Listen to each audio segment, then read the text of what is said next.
Languages అక్కడే ఉండేవి కాబట్టి సౌత్ ఇండియన్ లాంగ్వేజెస్ మనకి మద్రాసీలో అనేవి. ఇప్పుడు మేము తెలుగు వాళ్ళం రా అని చెప్పడానికి చాలా కాలం పట్టింది. ఈవెన్ నేను 94లో బాంబేకి వెళ్ళి ఒక యాడ్ చేసినప్పుడు కాసే యాప్ అన్నాడు. ఐఎమ్ ఫ్రమ్ హైదరాబాద్, మద్రాసి అన్నాడు. వేరేని 94లో మద్రాసి అంటే అట్లా సరే, ఎప్పుడో 50స్లో 60s 70s దాకా అన్నారంటే ఓకే, యాక్సెప్టెడ్. 94లో కూడా మద్రాసి అన్నాడు. ఎవరని అంటే మనం అప్పుడు కూడా తెలీదు. తర్వాత స్లోగా మెల్లగా ఇంకా బాహుబలి వచ్చిన తర్వాత బాహుబలి అనేది తెలుగు ఇప్పుడు పక్కా స్టాంపు, నో మద్రాస్, నో.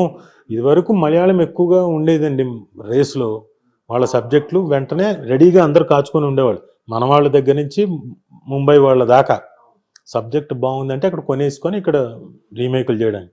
ఇప్పుడు అలా కాదు, మన దగ్గరకు రెడీగా ఉన్నారు. ఏదైనా సినిమా హిట్ అయితే చలో అడ్వాన్స్తో లేపుకొని వెళ్ళిపోతున్నారు. సో మనం today we are blessed to have great directors.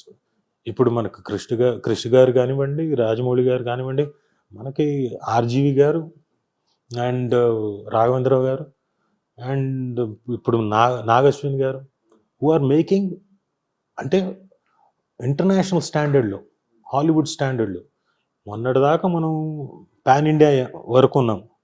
తర్వాత మొన్న ఆర్ఆర్ఆర్ తోటి ఇంటర్నేషనల్ లెవెల్కి వెళ్ళిపోయాం. అక్కడ we have global starts now.